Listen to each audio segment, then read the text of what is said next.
नमस्कार मित्रों। आज हम बात करेंगे 1973 जुलाई में रिलीज हुई फिल्म अभिमान की। इस फिल्म का एक गीत था तेरे मेरे मिलन की अरेना, जो किशोर और लता ने गाया था, और इस फिल्म का संगीत दिया था सुप्रसिद्ध संगीतकार सचिन देव बर्मन ने।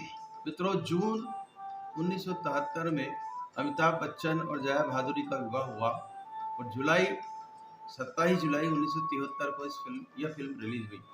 फिल्म पति पत्नी के बीच ईगो की लड़ाई को लेकर बनाई गई थी। इस फिल्म का निर्देशन एवं पटकथा लिखी थी प्रसिद्ध फिल्म निर्देशक ऋषिकेश मुखर्जी। वही ऋषिकेश मुखर्जी जिन्होंने गोलमाल, चुपके चुपके और ऐसी कई अनेक सामाजिक मुद्दों पर फिल्म बनाई, जिनमें बावर्ची शुरुआती दौर में बनाई थी। इस बावर्ची में राजेश खन्ना द्वारा अभिनय किया गया था।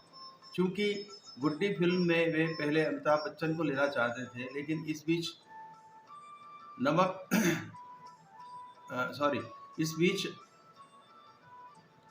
आनंद पिक्चर रिलीज हो गई और अमिताभ बच्चन प्रसिद्ध हो गए थे इस फिल्म में काम करने के बाद। इस कारण से वे किसी अनाम एक्टर को लेना चाहते थे और उन्होंने इस फिल्म में अमिताभ बच्चन को रिप्लेस करके किसी दूसरे को लिया था।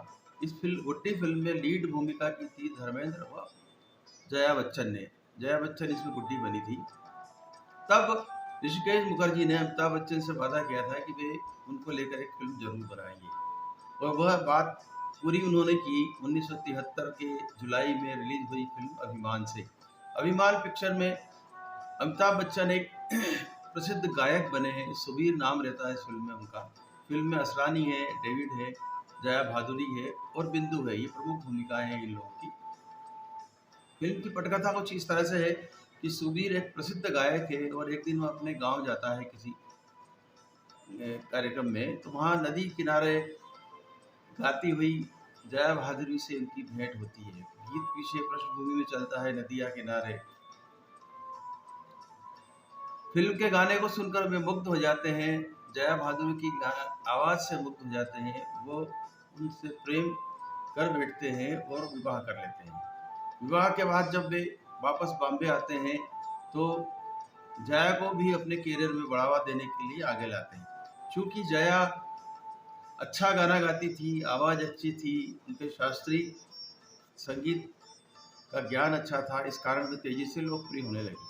और धीरे धीरे ये हुआ कि गायक सुबीर, जो किसी ज़माने में नंबर 1 गायक होता था, पीछे छूटने लगा और फिल्मकार जया भादुरी को आगे लाने के लिए या उनको साइन करने के लिए पीछे भागने लगे।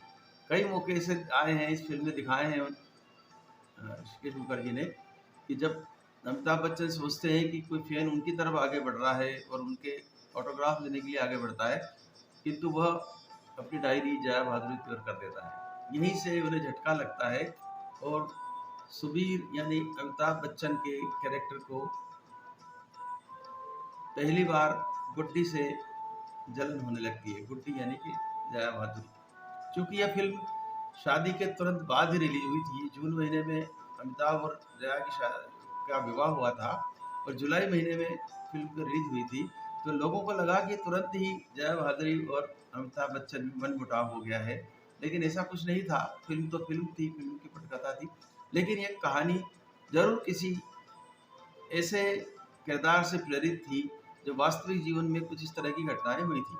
बाद के समय में ऋषिकेश मुखर्जी ने स्वीकार किया है कि यह फिल्म उनके दिमाग में किशोर कुमार और उनकी पहली पत्नी रूमा ठाकुर का हुआ, जिनके अमित कुमार बेटे हैं, उन दोनों के बीच में ईगो क्लेश को लेकर के हुई और बाद में उनके विवाह के टूटन को लेकर के कहानी का ताना बाना बुना था और बाद में उन्होंने यह फिल्म बनाई थी। फिल्म सुपर डुपर हिट रही उस समय में 1973 में। चूँकि दो बड़े स्टार थे, दोनों का विवाह हुआ था और विवाह के बाद की जो केमिस्ट्री थी इस फिल्म में भरपूर दिखाई गई। दोनों के प्रेम के कुछ ऐसे सीन हैं जो आज भी लोग देखते हैं तो बाकायदा लोगों के मन में किस तरह से नवविवाहित जोड़ा व्यवहार करता है, वो सब तस्वीर सामने आ जाती है। अमिताभ बच्चन चूँकि समर्थ अभिनेता है और जया भादुरी भी है, तो उन दोनों ने बहुत ही अच्छा अभिनय किया। फिल्म में इसके साथ साथ असरानी और डेविड और बिंदु का अभिनय भी लाजवाब है।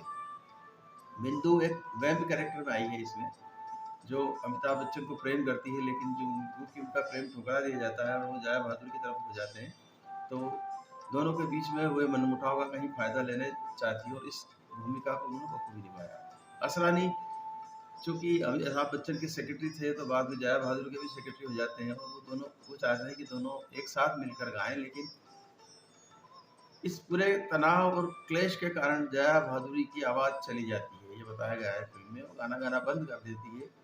उधर अमिताभ बच्चन का करियर भी ढलान पर आ जाता है एक गायक के रूप में। तो असरानी की पूरी भूमिका होती है, और डेविड उनके पारिवारिक मित्र होते हैं। तीनों मिलकर चाहते हैं कि किसी तरह से दोनों एक साथ आएँ। फ़िल्म के ताने-बाने के बीच उतार-चढ़ाव आते हैं, कई घटनाक्रम दिखाए गए हैं, लेकिन अंत में जब इन दोनों को स्टेज पे खड़ा किया जाता है और जया भादुरी को कहा जाता है कि अब ये साथ में गाएं, तो बड़ी मुश्किल से उनका, पहले तो उनका अ, रुदन फूट पड़ता है, उसके बाद फिर ये गाना शुरू होता है, तेरे मेरे मिलन की रहना। गाना बहुत ही अच्छा है, बोल भी अच्छे हैं, और गाने की धुन भी लाजवाब थी। इस गाने को सुनिए, और एक बार कभी मौका मिले तो इस फिल्म को देखिए। पति पत्नी के अभिमान को लेकर के बनाई गई फिल्म इसी तरह से एक मील का पत्थर है। नमस्कार, ऋषि शर्मा।